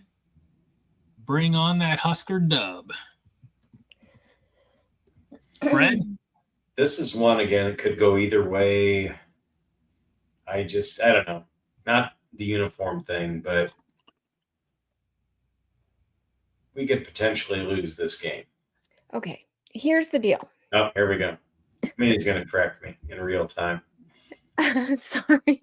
Then she's going to football shame you. Yeah, that's all right. I'm not. No. I'm just saying. Okay, last season, do you remember the last play of the game at USC? Yeah. Dylan's throw to Jamal Banks, and he got shanked, and the refs did not call it. Remember? He got shanked. Shiv on the field? Yeah. Lord. Yeah, they were not nice. They were holding him back. I'm sure everybody else here remembers it. I remember. I remember standing there. Dylan and I we locked eyes. I know you guys think I'm like full of it, but we don't think. Because he's standing there going, "Where's the call?" And seriously, after the game ended, he's still standing there, and so am I. We're like looking at each other, going, "Where's the call?" That game, it was not. We should have won it. And also Lincoln Riley, he put in that quarterback, the new quarterback that he has still. Not Maeva. It's like Maeva. Maeva, yeah, that's who it is. So he's still using him, but it was like, who switches the starting quarterback mid-season? And he thought, oh, he is the quarterback whisperer. But honestly, I was really offended by that. And I think them coming to Lincoln, we have to even the score. So I say we're going to win. Frederick? Sorry. As I said, for USC, that's one that I could go either way. I said we'd be 9-3. That's one that could potentially be a loss, even though it's our blackout game. Are you kidding me? So which one am I putting No. on my little sheet? Am I typing in NEB or USC? Actually, type in NEB. Put it in your spreadsheet. NEB. There you go. I just needed the letters.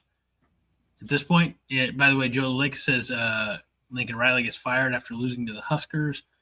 That'd be cool. If the Huskers are undefeated like we are at this point all predicting, then there's they're like, all right, well, shit, we got beat by a damn good team. I don't know. If the rest of the USC season is in the toilet, maybe. But if it's a competitive game and Nebraska's in the top 15, I don't know if necessarily he gets fired after that.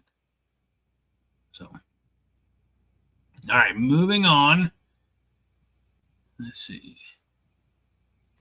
In Minnie's world, it was like watching that RoboCop scene where he gets obliterated.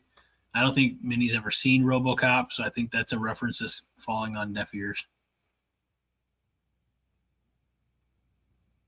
Yeah, I have not. Yep. No, I have to. That's like a movie from the 80s. That is a movie from the 80s. With Arnold Schwarzenegger? Nope. Right? What? You're thinking of Predator. How is it not? Because it's definitely not.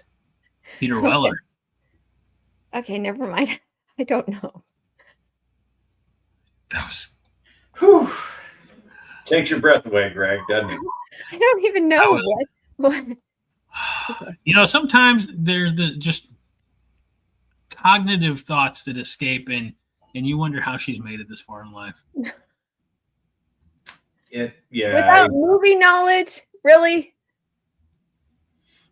Frowny face from Nebraska Strong. I'm sorry. You may have been thinking Terminator. I jumped to Predator. You may have been thinking Terminator. That they both. No, I don't think I was thinking. Are you sure? Either way, not the same galaxy. It's what movie is he pulling like this red glowing ball out of his nose? Total Recall. That's the movie I was thinking of. That is so good. Still not RoboCop. Sorry. It's okay.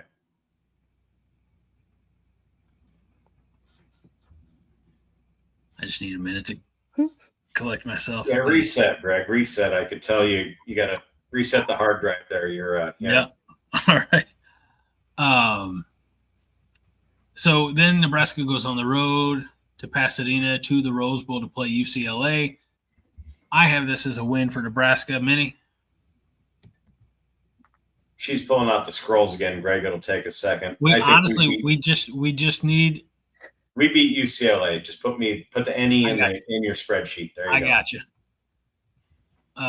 Not that I'm trying to move you along, but I'm trying to move you along. It's getting late. We're just going to jump ahead to Penn Okay, State. here's what you really are not going to pass me over. I was going to.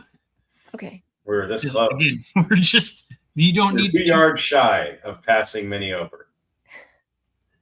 Yeah, we Dylan Ryled the pass, just sailed it. Feathered it like Minnie's hair. Okay, fine. Fine. Just go with a W. Move on. All right, well, I'm typing that in. Fred, you want to read this question? Better question, new question, better movie, RoboCop or Total Recall? You know what? Honestly, I loved RoboCop, but Total Recall is just better. I enjoyed it more, actually. Have anything to do with the woman with 3 boobs? What? Definitely not. You saying surprisingly not? Definitely not. I only have 2 hands, so. Okay, I've got to look this up. How do I Why not did you ask know? that question, Greg? Good Lord. You knew what you did. You fed Total the beast. Recall, hands down. Total Recall for sure. Hands Woman down, with all 3 3 of them. boobs. TSD gets it. Ken E says RoboCop. Been dead, never been to Mars. That could be another Never been book to Mars, for yeah. John. Total Recall. Nebraska Strong. Oh Here we go. my gosh. FYI, Greg, Big Ten teams that have to travel 2 time zones or more were 8 and 20 last year. Wow. So Nebraska only has to go to the West Coast once. They go to USC. And I wonder, honestly, how much of that is skewed by West Coast teams or East Coast teams that underperformed. You have Maryland and Rutgers. They're on the East Coast. If they had to go out west, they're going to be in for a long day. I think Washington, correct me if I'm wrong, they underperformed. UCLA, middle of the pack, if I remember correctly. Okay. Let me just since I didn't really get to say anything other than a win. Okay. That's good. That's fine. That's all. I mean, honestly, this has never taken this long ever. Fine. Okay. Ben says Minnie's greggling 3 boob porn.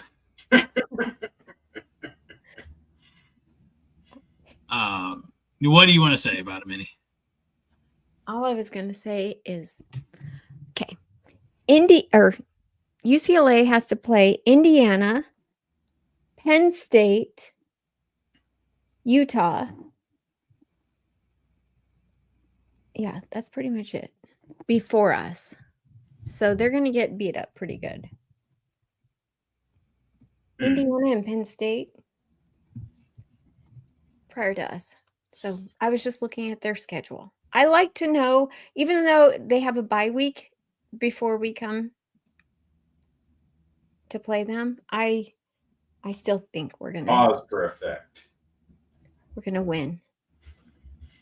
Kaylee says, Nebraska Strong, you're my hero right now. Here I am thinking about awesome 80s films, and you somehow are keeping the level head. Bravo. What's he doing? Somebody asked. He asked a football question or made a football statement. Oh, okay. Yeah, before we what? Exactly. By the way, Christopher Foote did not like Total Recall. I didn't like the Total Recall reboot, but I digress. Or remake. Never saw All it. right. I don't watch reboots. Let's get into the home stretch. November 22nd, your Nebraska Cornhuskers travel to Happy Valley to take on the Nittany Lions of Pennsylvania State University. We lose. Minnie? Okay. I mean, I don't even want to say it. Okay. You're going to have to at some point. Okay, yes. Does that make me a bad Husker fan? Well, I'm picking Probably. Nebraska because I'll never not pick Nebraska. Spoiler alert. Right there with Justin Kane. Nebraska upsets PSU. I mean, okay, so Penn State has Oregon and Iowa and Ohio State. Stop it, Greg. Sorry. I'm here. Before us. They have to play at Ohio State too. So at least they have some tough opponents prior to playing us. That's all I'm saying. But yeah, probably a win. I'm surprised at how many people in the chat think that Nebraska's going to lose. Clearly, I'm the only one who's out of touch with reality. Well, you can be. That's okay. Let's see here.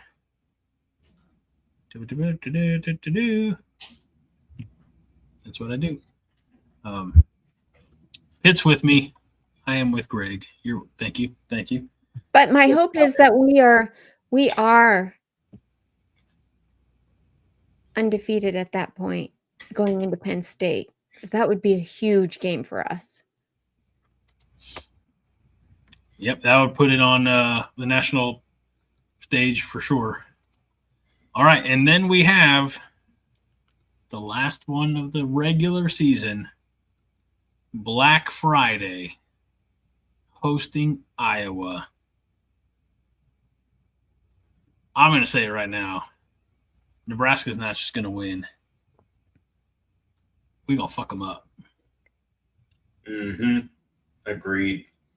This is the breakout win. If it's close, we lose just because Iowa does what they do and we do what we do, but we should just kick their ass. It won't be close.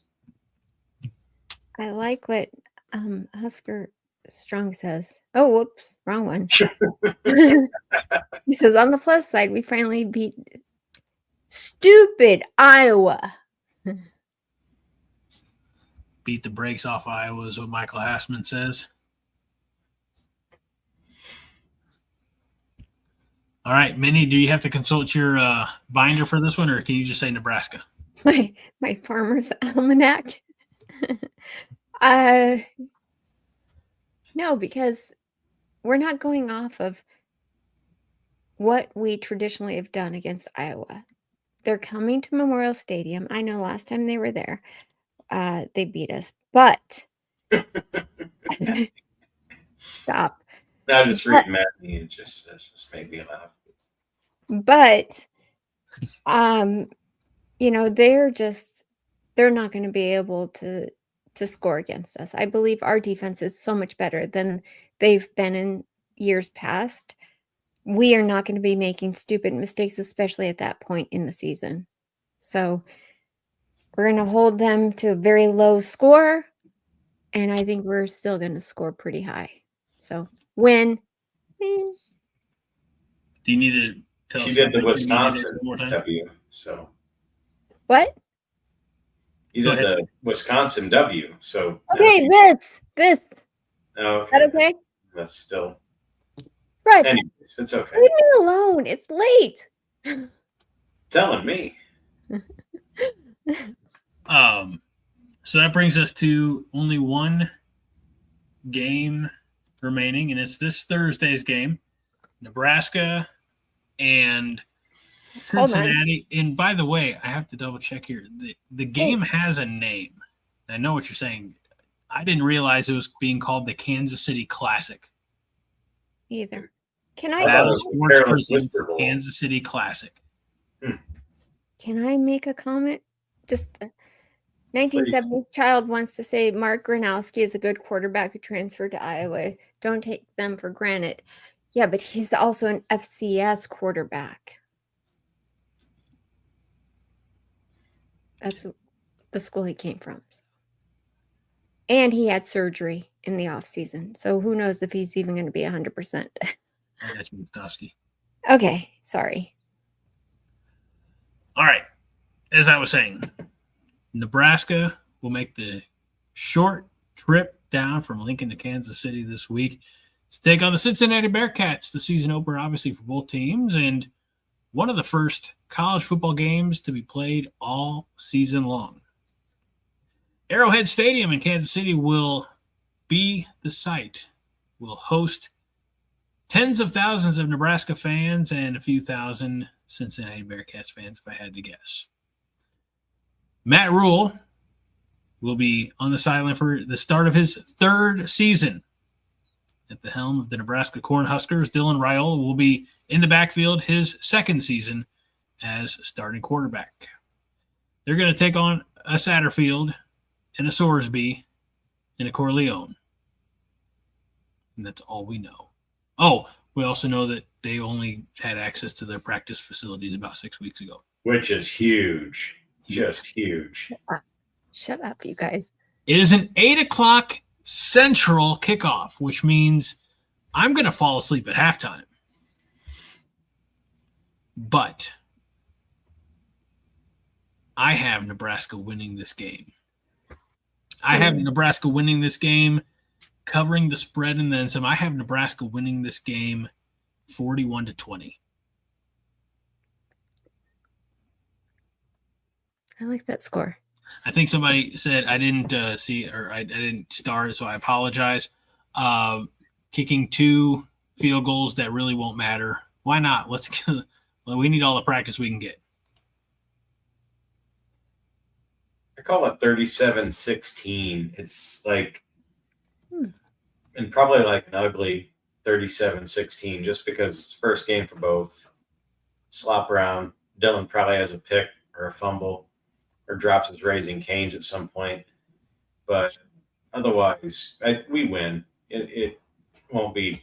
It'll be bowling shoe ugly, but we'll win. Bowling shoe ugly? Yeah, I don't know if you know this, but bowling shoes are not particularly fashionable. They were for a short time. The 1950s. People, no, just like I would Dylan had say, his glasses. within the last 10 years, I remember seeing like shoemakers selling bowling style shoes. So, Although, Pitt, let's have some self-respect and not use the word tutties, please. Please. I don't Who you request are it. anymore, Pitt. All right. Minnie, what is your prediction? I mean, I have a couple written down. You only can use one. I feel like we're gonna throttle them, but then another side. The throttle, by the way, just saying. Okay, another side says that we're gonna be conservative because we don't want to show. Matt Rhule has not shown any of his hand this entire offseason. He has played everything down. He hasn't given media access. Everything's been hush-hush. And because of that, I feel like you have to also look at your schedule and play it like you would chess. You know, you have to think of, okay, what is the opponent in 4 games going to be looking at? We don't want to show them too much, right? So because of that, I don't know if we're going to score as high as what I originally thought. I'm just going to say, sorry, don't go to sleep. Okay, right. 28-13. Ooh, wow. Low scoring affair. Yeah. Doubting Dylan's passing. I am not. Did you just not hear what I said? I kind of blacked out a little bit like Greg did, but I got the gist of it. Okay. JC says 60 to 70,000 Husker fans expected in Kansas City. Let's go through some of your predictions, everybody. Aaron Keene says 24-10 Skurs. I repeat. Let's see here. I can see that too. What? Keene's score. I could see that too. I didn't say anything else. It's okay, Greg. Kaylee says 31-21 Huskers. Run game and quarterback scrambles keep Cincinnati in it. 27-21 if it rains. And run game and sliding 2 yards early might keep Cincinnati in it also, if you know what I mean. King Wick says Nebraska 27, Cincinnati 31. That is a picture of Nebraska and Huskers across it. So King Wick is here, but crazy. Highlander Gun says, I respect that. He's going off of our last seasons. It's true. Highlander Gun says 31-13 Huskers. Minnie, are you writing all these down? All right. You go back and Well, I'll write them down when I rewatch it tomorrow. Perfect. Living in Omaha, David Metney, the official realtor of the 5 Heart Podcast, says Nebraska 45, Cincinnati 17. Husker Chuck says if Nebraska has no turnovers and few penalties, they could blow out Cincy 49-17. I expect a few bumps. So does Carl Pelini.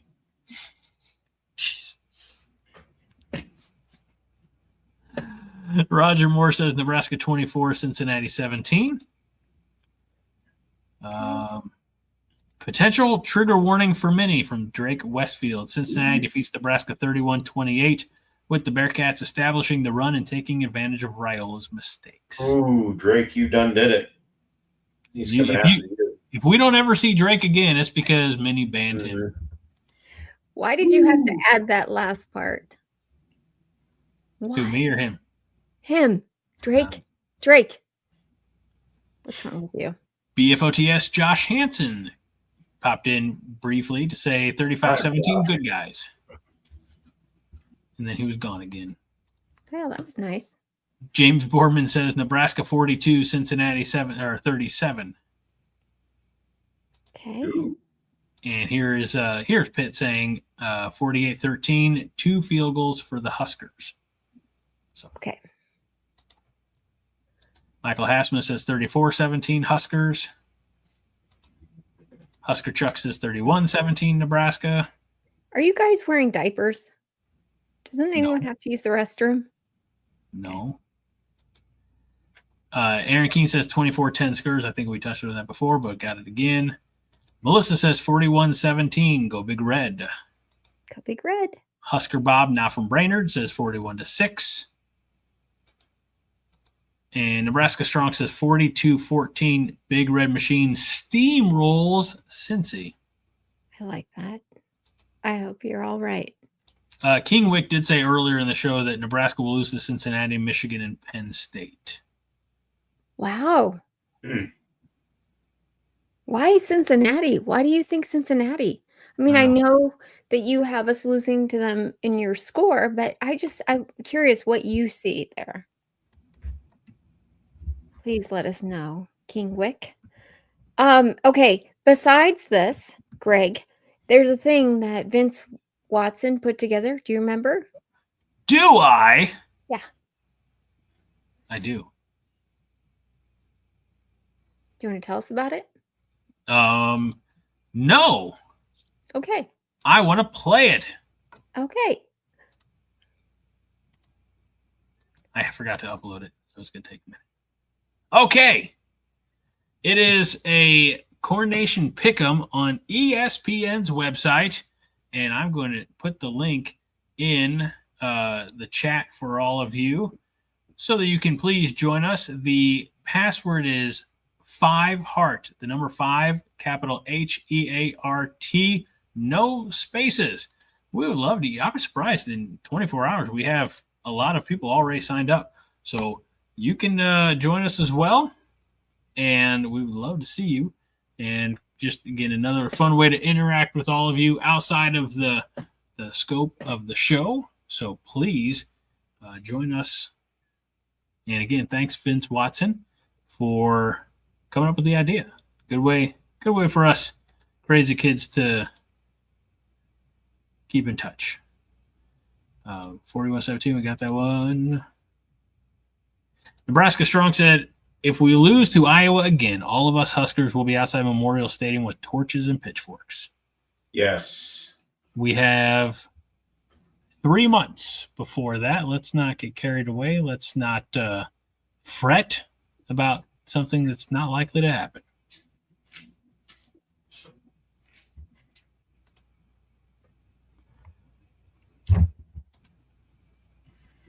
Let's see here. Pitt says, God bless Teddy's knees, please. Maybe he hit the gym and added a little bit of circumference to it, hopefully. Husker Blackshirts hammer. Here's a fun prediction from Nebraska Strong. GBR says Husker Blackshirts hammer Cincy quarterback for 6 sacks and a fumble recovery. He ain't pretty no more. I was going to say, he won't look the same after the game as he did going into it, right, Minnie? What? She's not a meanest. Yeah, Be is nice. that from Avengers, Greg, or Batman? I don't think that was from I know. It's facetious. Thank you. It's okay. Minnie's doing the Christopher Foot putting his foot in his mouth saying Nebraska probably should join the Big 12 conference. We would not. I mean, it got brought up a little bit last night. We're not looking back. You know, we're moving forward with our lives. Minnie has a hog dog. Oh, the big one. The big one. Actually, I have a bigger one than that. I do.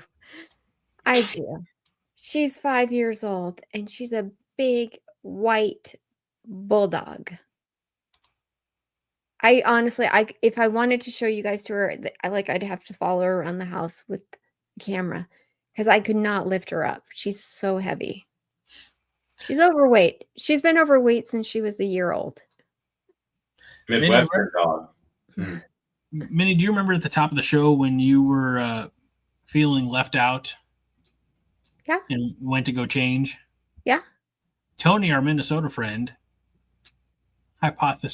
theorizes that you have a lot of orange shirts. You know, because you love Illinois so much. Yeah, I absolutely do, Tony. Jerk. Shots fired.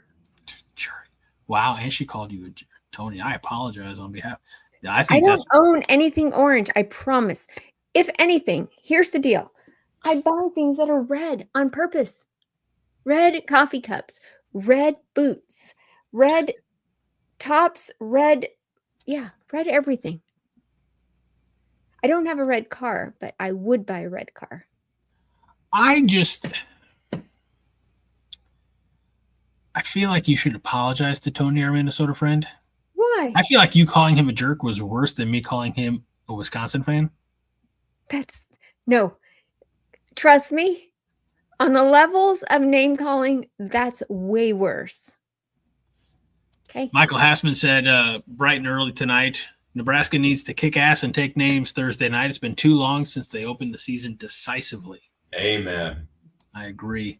Let's see. Success in life with Mike says bad days of Nebraska are in the rear view mirror. Good days of successful years are upon us. Building up to being competitive in the playoff system will be in our distant future. Maybe not so distant.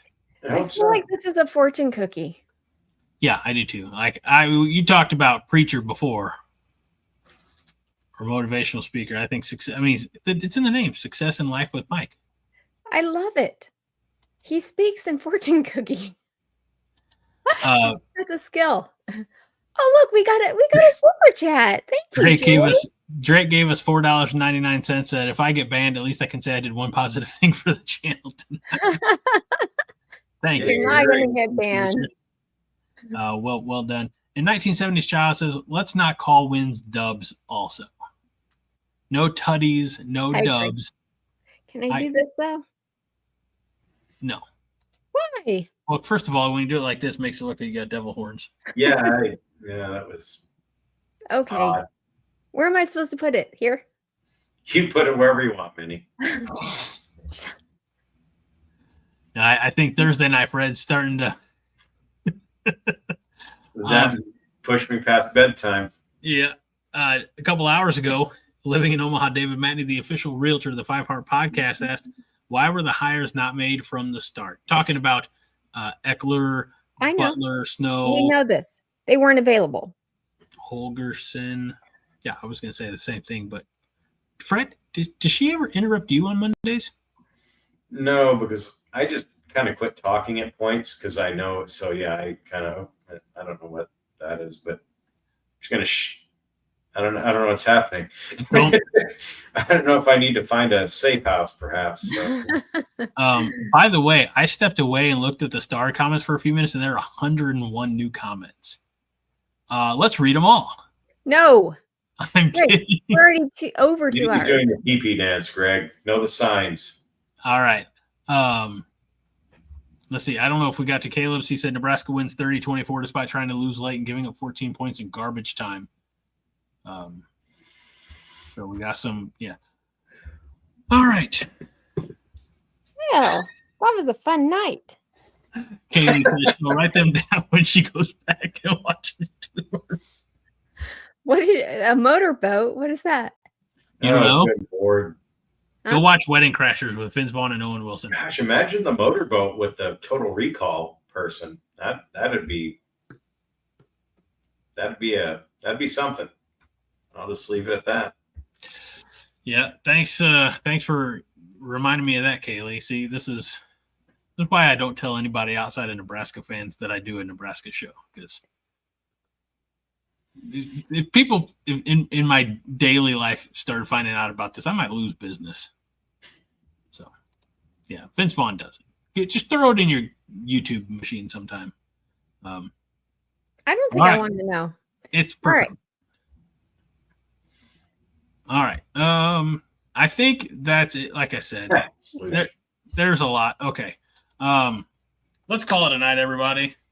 Fred, thanks for hanging out with us tonight, as always, my friend. Thanks for having me. I didn't expect you. And Tater and Willie. Yes.